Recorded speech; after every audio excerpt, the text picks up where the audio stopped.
Hi అండి అందరికీ. అందరూ ఎలా ఉన్నారు? నేనైతే చాలా బాగున్నాను. ఈరోజైతే ఒక ఇంట్రెస్టింగ్ వ్లాగ్ మీతో షేర్ చేసుకుంటున్నాను. లాస్ట్ వరకు చూడండి. దీన్ని ఇలా కూడా తింటారా అనేసి మీరే ఆశ్చర్యపోతారు. నేనైతే ఆశ్చర్యపోయాను. నేనైతే ఫస్ట్ టైం అలా తిన్నాను. దాని టేస్ట్ నార్మల్గా చేసేదానికంటే ఇలా చేస్తే ఇంకా చాలా బాగుంది. తప్పకుండా మీరు కూడా నెక్స్ట్ టైం ఇలానే ట్రై చేస్తారు. ఇది చూసారంటే ఏం లేదు, నేను నార్మల్గా వీక్లో ఏదో ఒక రోజు వీక్ ఆఫ్ తీసుకుంటాను. సండేస్లో నేను డ్యూటీకి వెళ్ళిపోతాను కాబట్టి నేను వీక్ ఆఫ్ తీసుకున్న రోజు మా ఆయన నాన్ వెజ్ ఏదైనా తీసుకొని వస్తాడు. ఆ రోజు కూడా వీక్ ఆఫ్ తీసుకున్నాను. అలానే నాన్ వెజ్ అయితే తీసుకొచ్చాడు, చికెన్ అయితే. సరే చేద్దాము అనుకునే లోపల బియ్యం కడిగి పెట్టాను. ఇంకా గ్యాస్ అయితే అయిపోయింది. గ్యాస్ రావడానికి టైం పడుతుంది కాబట్టి సరే ఇంకా పొయ్యిలో చేసుకుందాము అనేసి అనుకున్నాను. ఇంకా మా అమ్మ అయితే తీసుకొనిరా నేను చేసిస్తాను అనింది. సరే మా అమ్మ అయితే పొయ్యి వెలిగించి ఎసురు అయితే పెట్టుకొని వంట చేస్తూ ఉన్నింది. సరే అంగిట్లో అయితే గెంట్స్గడ్డలు ఉన్నాయి, వాటిని కట్ చేసి ఎసురులో వేసి ఉడకబెట్టుకొని తిందామనేసి అనుకున్నాను. ఇంతలో ఒక ఆంటీ వచ్చింది.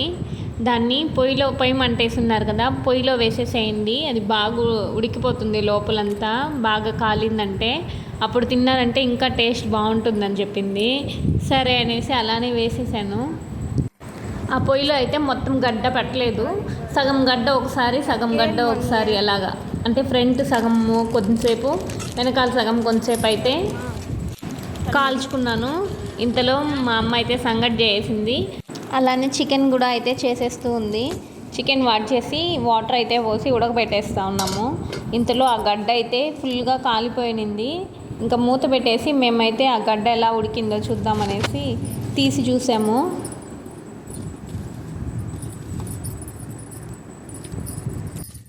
అదైతే ఫుల్గా బాగా అయితే ఉడికిపోయింది. లోపలంతా కూడా లోపల వరకు ఉడికినింది, పైనంతా ఇలాగ మాడునింది.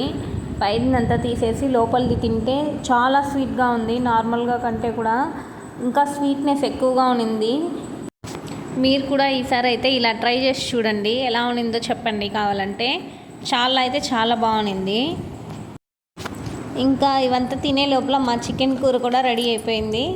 పొయ్యి మీద సంగటి ఇంకా చికెన్ కూర రెండు అయితే రెడీ అయిపోయింది. దీన్ని తీసుకెళ్ళి మేమైతే తినేసాం. ఓకే అండి, నా నెక్స్ట్ వీడియోలో మళ్ళీ మిమ్మల్ని కలుస్తాను. అంతవరకు నా ఛానల్ని సబ్స్క్రైబ్ చేసి ఉంచండి. బాయ్.